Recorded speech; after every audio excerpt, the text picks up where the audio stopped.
Michael Josh Thanksel, and today we'll be talking about, or arguing about, tax policy. So our side is arguing that we should have a progressive change in our economic policy. Under the current policy, the U.S. deficit is increasing exponentially. A statistic from the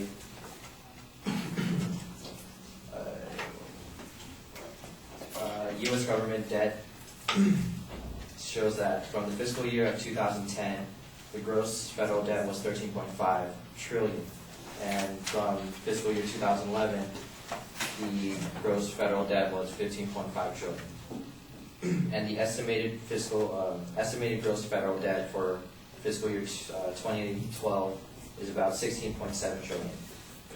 So, to generate enough revenue for covering the debt and other welfare programs and such, the government has to tax. And the way, or most of the revenue comes from income taxes and payroll taxes. The U.S. States Government Accountability Office states that government revenue is the following: 1,732 billion comes from personal income taxes and payroll taxes, 179.6 billion in corporate tax revenues, and 304 billion in other revenues.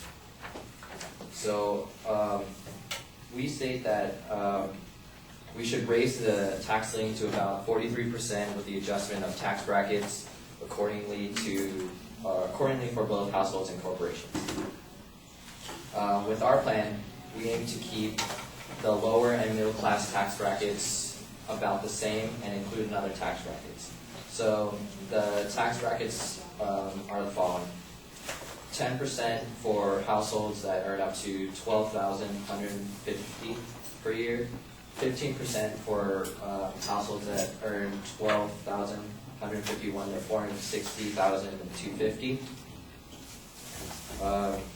25% for households that earn $46,000 to $119,000, 28% for those that earn $119,000 to $193,000, 33% for those who earn $193,000 and $379,000, and 35% for those that earn $379,000 or more.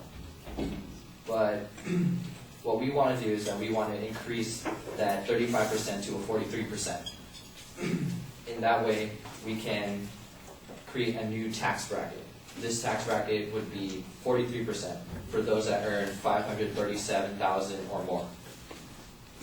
So our secondary claims is that unfair taxation occurs in the U.S. Shown by the mass support from the population in favor of this progressive tax reform.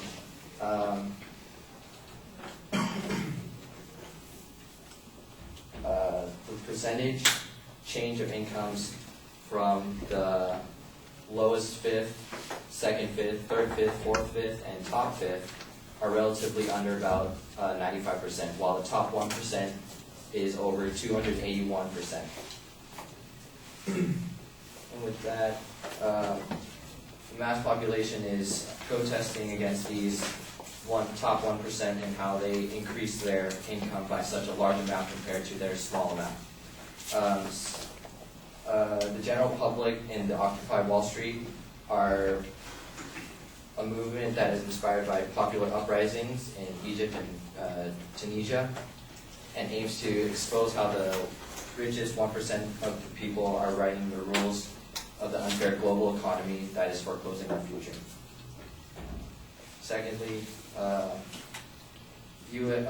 the current economic inequality is causing a larger deficit for the U.S. government. The unemployment rate is shown by the Bureau of Labor Statistics that in October, about 9% is unemployed, and about April 2011, about 9% to 9.2% are unemployed. Also, high divorce rates are apparent in the U.S. the divorce rates for males in 2009 were about 9,200 per every 1 million men, and the divorce rates for women were about 9,700 per 1 million women. Also, financial crimes that have been committed in the quarters of January through June have been relatively high. About 1,023 crimes have been committed. Our second claim is that with our proposition, we were able to generate enough revenue to cover funding for welfare programs and help decrease the national debt. A similar tax policy that is being discussed in the government is decreasing or the expiration of the Bush tax cuts.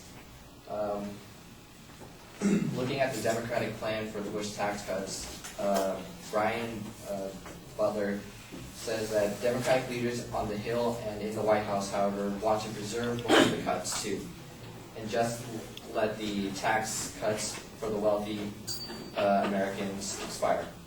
Also, Obama proposes that we increase the higher tax rates for individuals that make over $1 million, and yes.